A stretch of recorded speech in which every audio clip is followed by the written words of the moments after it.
Pete Yost here for the Unbuild It podcast. And hey, if you're attending the PCBC in Anaheim, you got to stop by the Huber booth. Of course, PCBC is the Pacific Coast Builders Conference down in sunny Southern California. It's a great conference, been there many times over the years.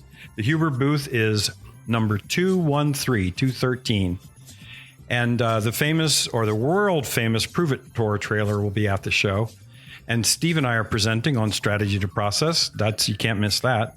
So join Huber for a happy hour the afternoon of Wednesday, May 24th at PCBC. It's going to be a great show, especially that happy hour at the Huber booth. I'm Jake Bruton, and welcome to the Unbuild It podcast. Thank you for listening today. Today, I am joined by my co-host, Peter Yost. Hi, Jake. And Steve Basic. Hello, Jake. And today, we're going to start our conversation by saying, if you go back to the very beginning, March, April, somewhere in there, 2020, when the three of us started the podcast, and we started kicking around ideas of what we were going to talk about on the podcast, we did a whole series, a 4-part series on the control layers. We started this just as the pandemic was cracking. I believe so. Yeah. Man, I didn't remember that. I could have the date wrong. It could have been last year. I'm not sure. Well, I remember we started remotely. We weren't together. We just did Zoom, right? It's over a year. Oh, It's over a year. It was 2020. Yeah. So let's just talk very briefly for those of you who have not gone back and listened to those podcasts and who weren't with us at the beginning. Control layer number 1. And we always, you'll get the chance to answer, put your hand down. And we always talk about them in order of importance. At least we do. Most of our industry does. There's a reason. It makes it easier to really apply that hierarchy. What is number 1 and why?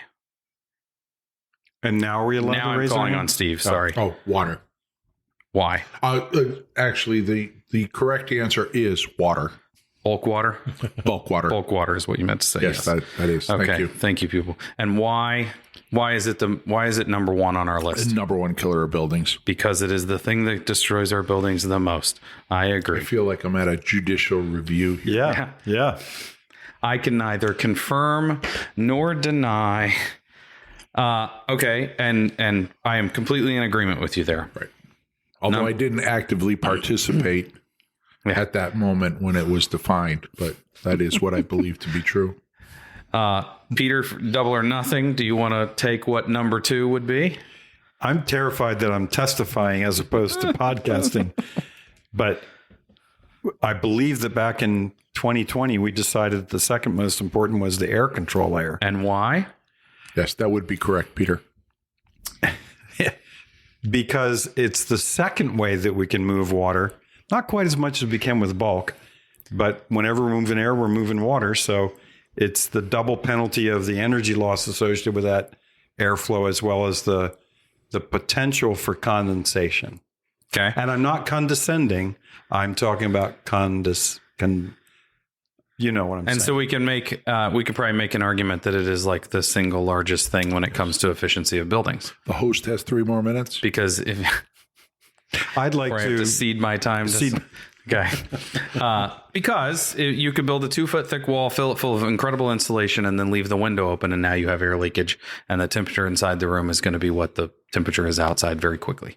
So that's what air leakage is. It's leaving little tiny windows open or medium-sized windows open all over the If the gentleman with the T.W. Perry shirt will refrain from talking when the host is talking, we'd appreciate it, please. And so that's number 1 and number 2. There are 4. The other 2 are vapor and thermal. That would be correct. That would be correct. And so which one of those is supposed to come next? Traditionally, we put vapor, even though it's not just about a control layer, it's the profile, but that would be the complete profile of the wall or the assembly as opposed to just the single layer. But we put that third ranked, and to the surprise of most people, before thermal. Okay. And so whenever we talk about, I'm looking at you, Steve, whenever we talk about thermal being number 4, we almost kind of glaze over it and we just say, whatever's left in the budget, let's use up Yes, that is correct. On insulation. So now we have water transported by air, and energy transported by air, or heat transported by air, potentially we could say. Vapor, which is air form water on some level. Right? I like that. And then we have thermal resistance.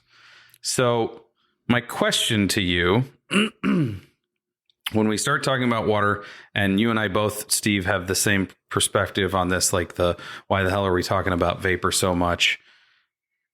If we generate a really good bulk water control layer, and we generate a really good air control layer, and we do a really good job of proportionally scaling our insulation layer, and we have a competent mechanical system, which I think it's fair to say, if you're building a building correctly, we do.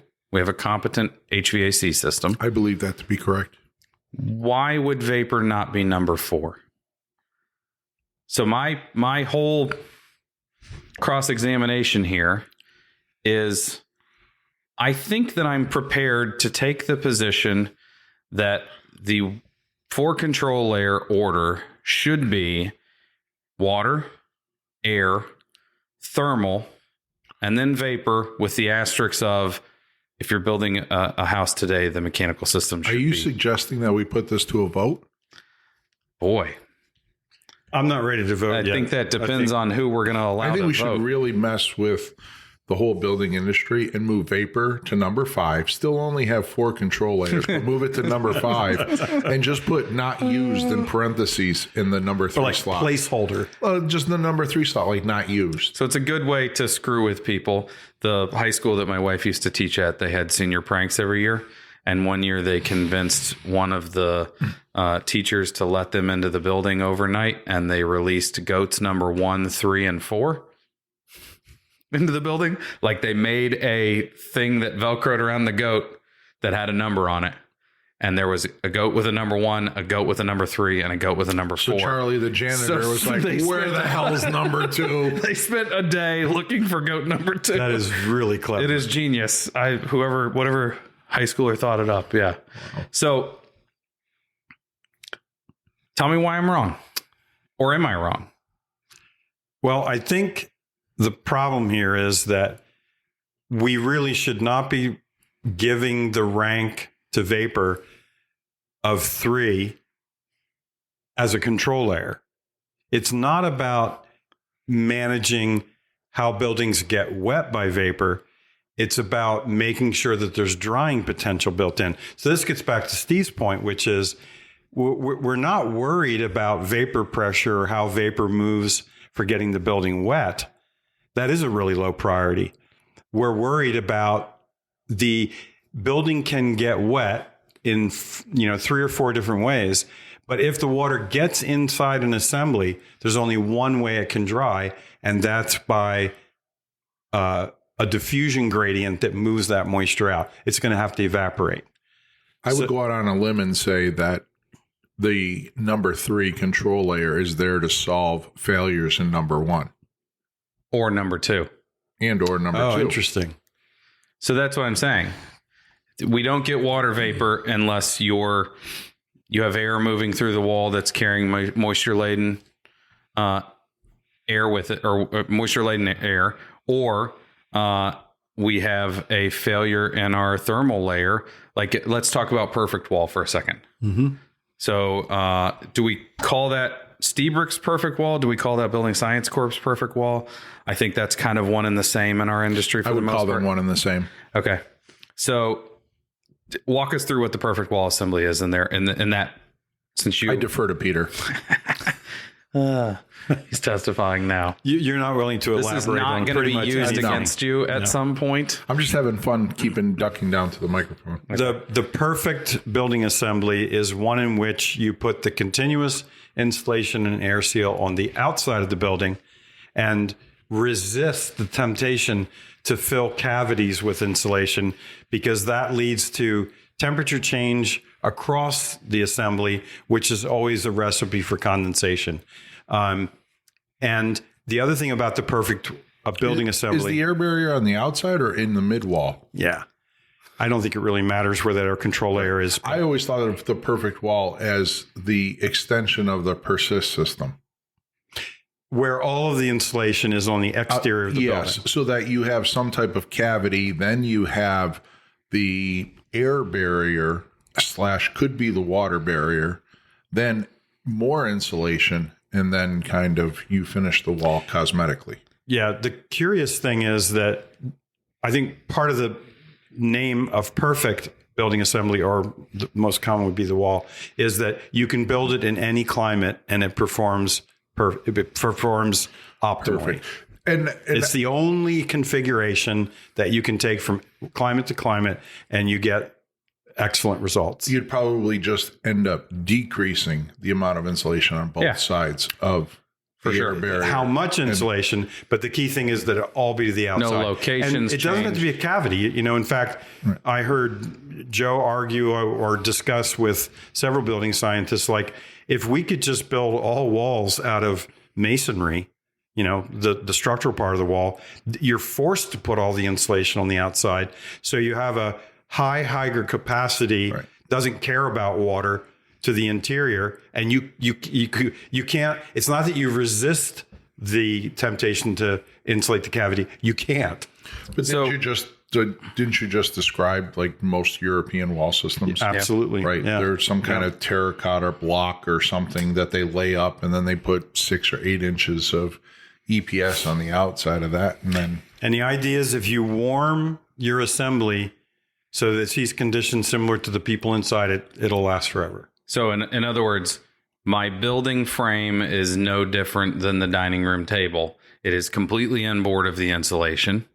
It is completely in the conditioned space. Correct. And therefore, it cannot get cold enough to condense.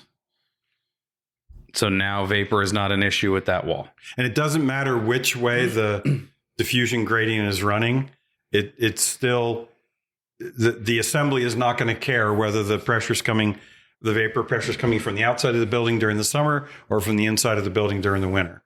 It performs perfectly in all conditions, all climates. That's the cool thing. I've kind of often viewed the perfect wall as what you might consider the protected wall. Like the air barrier and weather resistant barrier is embedded somewhere in the middle of the wall. So it has ultimate protection.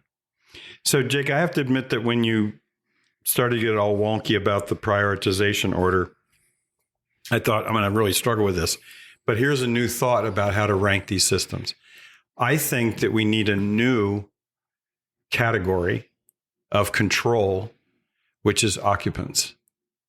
So there's the water control layer, there's the air control layer, there's the vapor drying potential, there's the thermal control layer, and then there's the occupant control layer.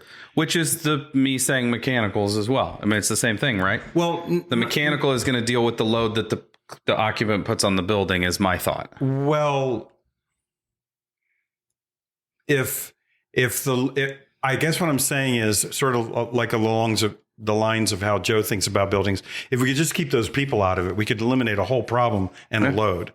And so it's cool that when we get done with the building science that relates to the enclosure, we still have to deal with the fact that despite our best efforts, if you don't educate the occupants about how important it is to manage moisture, a lot of your work is going to be defeated. Real quick aside, the idea of we could just keep occupants out of the building, we would be able to manage all this much easier. One of the things that I always think is if I didn't have employees or clients, I would have the best job in the history of the world. He needs a business control layer. And I also overeducated my wife about where our optimal operating, temperature and humidity is for the home. This is the range for health for both us and the building. And when we first moved into our home, we were still getting a little bit high. We were floating around that 60 mark, high 50s, high 60 RH. And one of the things that I did was just raise the temperature 2 degrees in the house while she wasn't home. And then therefore the relative humidity Lou Harriman would love this story. Lou Harriman is a building scientist who argues strenuously we should never be thinking in terms of relative humidity, always in terms of dew point. So Nathan has a take on that too, doesn't he? Oh, Nathan doesn't always use the thinks word relative humidity, right? and he thinks in dew points. So we just had lunch with Lou Harriman the other day, just as a quick aside. And I said, I didn't get an invite. Neither did I. Lou, I have a really hard time thinking in terms of dew point. Why can't I think in grains of water per pound of dry air? And he got really excited. And he said, yes, it is the easiest way to think. But dew point is about what happens at the surface. That's why you have to think about dew point, Peter. Who cares about the grains of water per pound of dry air? What we need to do is sort of focus on what happens at the surface, which is fascinating to me. But it's interesting that we asked the industry to think about concepts like a kickout flashing or proper flashing, and now you're suggesting that we think about humidity in grains of water per pound or whatever. I don't even know what the hell you just said, but whatever. Grains of water. Yeah, let's. We're going to strike that from the record. You're doing a good job of carrying this witness protection program right to the end. Today's odd pop quiz. Do you know how many grains of water there are in a pound of water? 72.6843. Nope. It's roughly 7,000, right? 7,000. It's right at 7,000. Yeah. Which means in a pint, there are 7,000 parts. The committee would like to thank you for that useless information. I wouldn't say it's useless.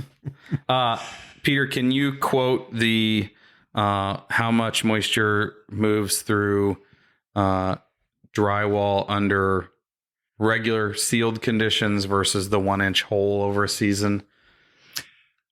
Well, this is a little thought experiment that Joe did. And he basically said, if you pick like a Chicago climate, you take the average temperature over a 3-month period, and you look at the relative humidity difference, you would get like, I think it's 1 pint of water through the wall during those 3 months, making it through that 4x8 sheet of drywall.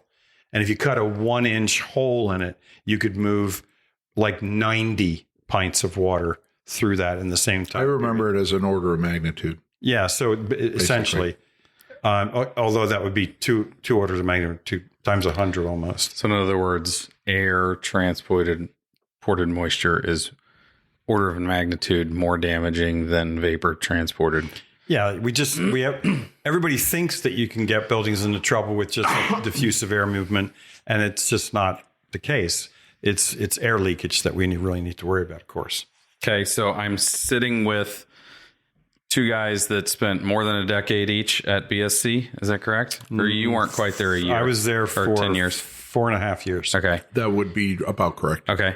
And so in that time, how many vapor damaged buildings did you investigate that had nothing to do with bulk water, that had nothing to do with starting in bulk water? Well, an awful lot of the buildings were were bulk and or air leakage. But I think you're asking how many were diffusion related. Yeah. Sorry. Yeah. Not one for me. At a company where what percentage of your work was building failure investigations? Well, mine was not very high. Sorry. There was one, I don't know how you would label the cause, but what it was a development of houses for a certain group of people that I believe they were SIP paneled walls.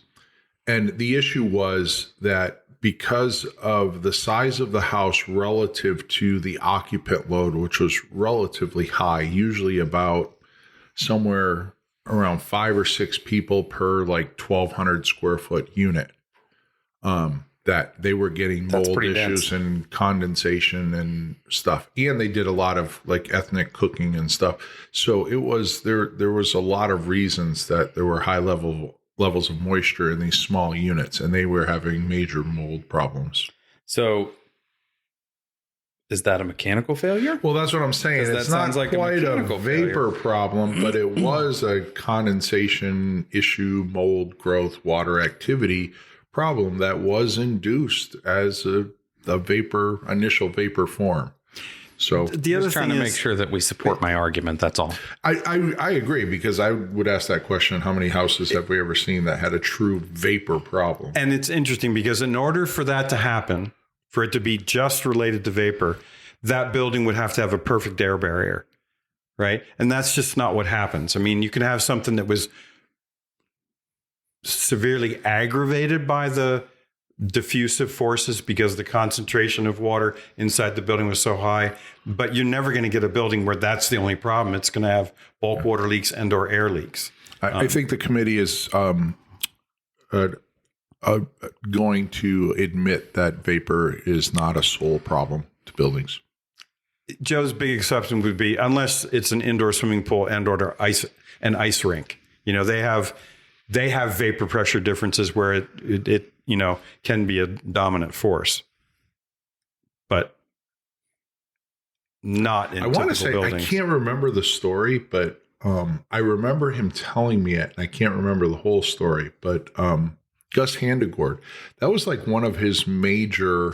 Hold on. Of all the names that come up, Lou Harriman, Joe, John Straub, you probably should stop and explain who Gus Handegord was. So Gus Handegord is pretty much Joe's probably number one mentor. I mean, he spent a lot of time with John Timmisk only because he was, I think, the guy in charge of his PhD or whatever. Right. But Gus was probably like the one person that when Joe looked up the mountain, Gus was probably at the top of it. I think that's safe and to what say. is the Henry that he wrote the book with? Neil Hutchins?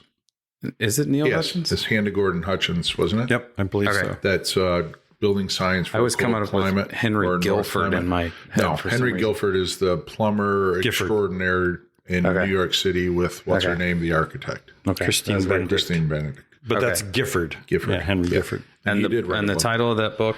It's that I building own? science for cold climates or northern climates. One of those. It is a written real in the yawner. 50s or Yeah. 60s. I want to say it was a little later, It like might even 70 be or the 70s. 72. The cover makes it look like it was I written thought in it the was 70s. older, but I think they wrote it for years and they finally published it in the early 70s. But I just remember sitting there and Gus saying something like, I remember, the building investigation that really kind of turned it around for me was when we investigated this ice rink and blah, blah, blah, and we pulled down the insulation and it was sopping wet. And the conclusion was to insulate on top of the roof or something. But that, I just remember, like, I can picture him telling me that story, but I don't remember the facts. So, yes, I'm not really prepared to give you any. So you've gone from giving testimony under oath to incomplete recollections. I'm willing to admit that this is hearsay. That was him wandering in the dark at night without a flashlight. So I think where we ended up on this. I want to vote. I would like the committee to vote upon this.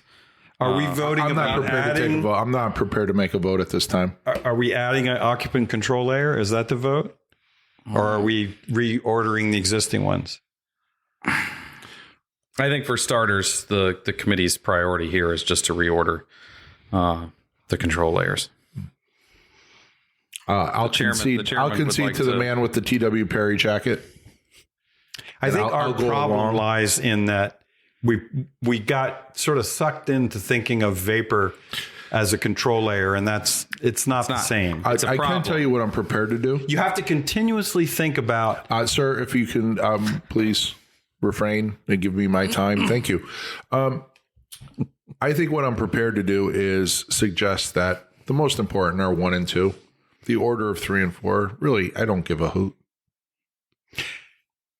Can I Yes, elaborate on yes. that? Yes, please elaborate. Thank you. I think it's important to think of the priority of water first, air second, and thermal last of those 3. Where we're going to have trouble is what do we do with this one that's not really a control layer? So I think what we should say is, yes, we need to have these 3 control layers and they have to be in this order because they're all similar. They need to be continuous. Okay, hold you on. just like this is somewhat of a revelation because when you said it's not really a control layer, I think the industry's problem with vapor being the big old bad monster is the minute I put up a detail or we do something, the first question is, where's the vapor barrier? Yeah. And so the vapor barrier suggests some level of ultimate control. And because we perceive it as a level of control, then it's being placed in the control layers. If we never really let vapor be part of the control layers, we wouldn't have this perception of fear. Okay, so then are you putting forth a motion that the control layers should be water, air, and thermal, and there's just 3? Is that what you're saying? Because the vapor control layer then is a water control layer. Okay, but, well, no, this committee's not prepared to do that. Okay. And I'll tell you why. The reason is because there is some level of vapor control. If I suggested, and I will put you on the spot here, Mr. Chairman, as we did the Hilltop Aero House, one of the things that we did was to put Sega Myrex at the ceiling level to restrict the amount of moisture migrating into that vented roof system. So we did place a level of concern on how much vapor we control and allow into that assembly. So to totally write it out of the control layers, I don't think makes sense, because there are times where we're not creating a barrier, but we are restricting the flow in one of the directions while optimizing flow in the reverse direction when we use something like Intello or Myrex. So now we've introduced the issue of climate differences. And that's, for me, that argues even more strongly that it's got to be just the 3 control layers, because you need those 3 control layers across all climates. The need for a dedicated interior vapor retarder is climate dependent. Well, there is that. If you do control the thermal control layer, then vapor should never be a problem as long as it maintains the vapor format. So my understanding correctly that the representative from New Hampshire and the representative from Massachusetts are agreeing on the topic? I don't know if I can go that far.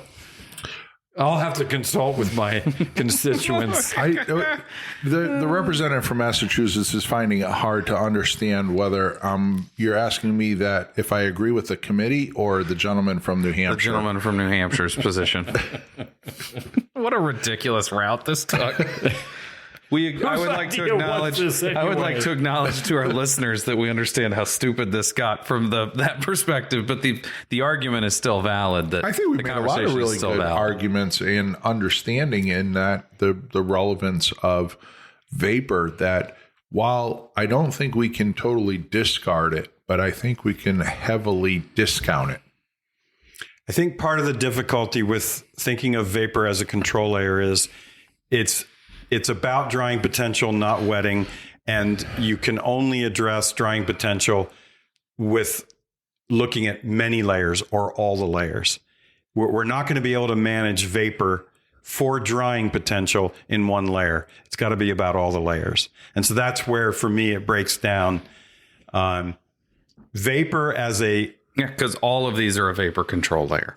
Yes. That's the problem here. And maybe that's the reason for the confusion. And it doesn't matter what the climate is. You still should be speccing your wall system or any of your assemblies for drying potential. So that's the other thing that's neat to it about me is we worry about wetting in vapor form in very extreme climates. Do you think it would make sense if we changed it from vapor control layer to a condensation control layer? But see, that's no, because there's vapor and other... Yeah, but thermal is more about controlling the amount of energy that moves across the wall in terms of energy efficiency. The condensation control layer would be a vapor control layer that is battling the number one concern, condensation. Yeah, but that's not what the vapor profile is. Not about wetting. It's about drying potential. Okay, note to self, let's not bring you along for future conversations. That's not the first time I've been told that I should bug out on the conversation. Well, Have either of you guys ever had acupuncture?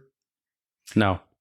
I have had what's called dry needling with That's a sex physical thing. That's a totally different thing. Yeah. He didn't know what you're talking about. As soon as that entered my mind, I thought Jake's going to turn this. Anyways, Totally. I don't like them. I find them to be a bunch of backstabbers. Okay. And so with that, we are definitely wrapping up this topic. So I think here's the important takeaway. Steve and Peter don't agree with me. I'm kidding. Of course, I know that's not that simple. I don't think we reached any sort of consensus, but I do think that I am going to start writing the control layers in a different order. And we'll see what happens, even if it just opens a conversation. I think it's important for us to continue to argue about silly stuff like this that may or may not matter in the grand scheme of things. But I can't wait to have a Heineken and an old fashioned with you two later and see where we wind up on this. You're going to try to loosen our controls to have a conversation. Don't say it like that after we made a sex joke. Or I made a sex joke, I guess, technically. He's dry needling me again. Just for the record, I'm going to refrain from any sexual activity with either of you. I think we both thank you for that. Well, then that makes my joke not worth it. This just went from a safe place to let me out of here.